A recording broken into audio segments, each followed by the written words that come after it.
Заседание традиционно началось с молитвы. В этом году это сура Фатх, в переводе «Победа». В это время на экране впервые показывают страницы Казанского рукописного Корана. Первые итоги форума подводит председатель оргкомитета Марат Хуснуллин. Он отметил, сейчас страна создает и расширяет транспортный коридор север-юг. И встреча в Татарстане – это новые точки соприкосновения. Сегодня на выставке узнал, что Ульяновская область в Иран отправляет составы с продукцией.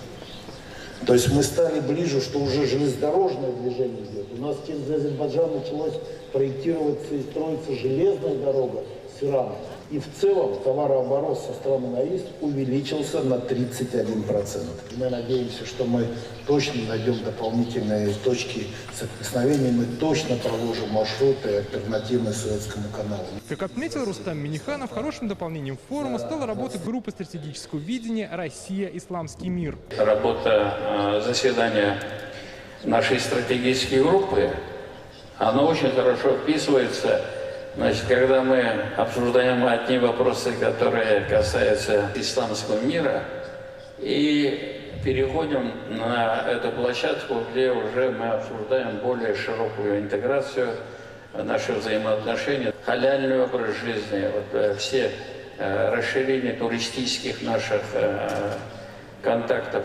Все это идет под эгидой и с поддержкой руководства нашей страны. Благодаря Владимиру Путину форум уже второй год имеет федеральный статус. В этом году Казань-форум объединил почти 200 различных мероприятий. Приехали рекордные 20 тысяч участников из 85 стран. Было подписано 120 соглашений о сотрудничестве. Как отметили, с глобальным югом, Россию и страны СНГ объединяет общий менталитет, религия и схожесть взглядов на миропорядок.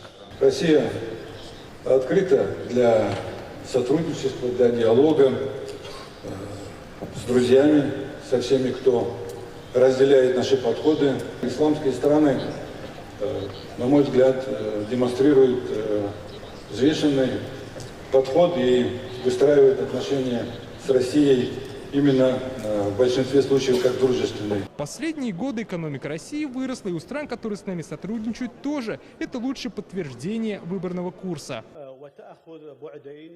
Отношения между АИС и Россией вышли на качественно новый уровень. Уделяется большое внимание укреплению и расширению сотрудничества, увеличению товарооборота, росту инвестиций. С этой целью подписываются различные соглашения. Хотел бы поприветствовать всех участников форума и поблагодарить, конечно же, Рустама Нургалиевича за его прекрасную организацию.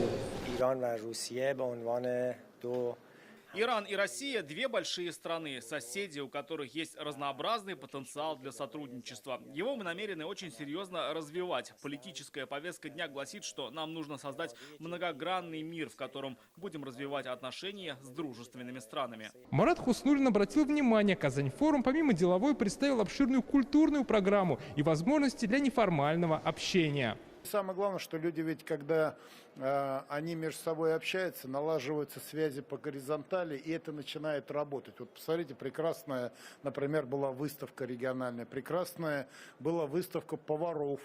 Да, то есть собрались повара со всего мира, значит, каждой мусульманской страны представляли, какие блюда они готовят. Как отметили в завершении, прозвучавшие на форуме тезисы заставили задуматься о многом, и много участники подчерпнули для себя. Встречу в столице Татарстана ждут и в следующем году. Как отметил Рустам Минниханов, будет сделано все, чтобы форум прошел на еще более высоком уровне. Дмитрий Айрин, Алмаз Зейдинов, ТНВ, Казань.